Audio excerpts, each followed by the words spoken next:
Hi friends, this is Joanne. I want to share about the mindset shift na nakatulong sa akin to become more productive and to stop self-sabotage. At ito yung rest is productive. Contrary to what we believe na, oy, magtrabaho ka muna. Gawin mo muna yung mga dapat mong gawin bago ka magpahinga. Tamad-tamad mo. May ganon, di ba? Before, I used to believe that I had to earn rest. I thought na kailangan ko munang tapusin ang mga kailangan kong gawin bago ako magpahinga. Nakakaramdam ako ng guilt before kapagka nagpapahinga ako for like an hour or so. Kasi yung binibigay ko lang talaga sa sarili ko na time to rest is 5 to 15 minutes and maximum niyan is nasa 30 minutes. After niyan, dapat kailangan ko nang bumalik sa kung ano may ginagawa ko. Then I realized, hindi ko pala dapat iparin yung sarili ko. This rest is essential.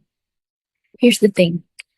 Kung work ka ng work, let's say for days, weeks, or even months, without having enough breaks, may ipon ng stress sa katawan mo. Kapag ka-stressed ka, lagi kang nasa flight or fight response. Ibig sabihin, iniisip ng katawan mo na may panganib, kahit wala naman talaga. Kaya kahit simpleng task, parang ang hirap gawin. Because your head is not in the game. Kasi ang priority ng isip mo at ng katawan mo is to protect you. Bakit niya naman iisipin yung trabaho, di ba? If it thinks that you're in danger. Hindi yun dahil tamad ka or hindi ka productive. Yun ay dahil pagod ka.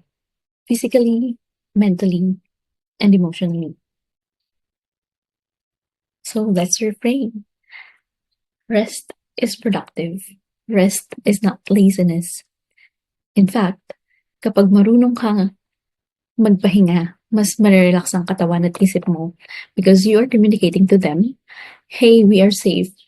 Walang danger sa paligid. We can focus on the project. Mapapansin mo din na mas present ka, mas kalmado, mas inspired, at focused sa task at hand. And that is why rest is productive. Kaya ngayon, I allow myself to rest without guilt. Kahit wala akong natapos today, I remind myself, you are still worthy of rest. And you are too. Tanungin mo rin ang sarili mo, saan mo kaya nakuha yung belief na kailangan mo munang magpapagod bago ka magpahinga? Is it helping you or is it just making things worse? Ready ka na bang i-let go yun? Let me know in the comments.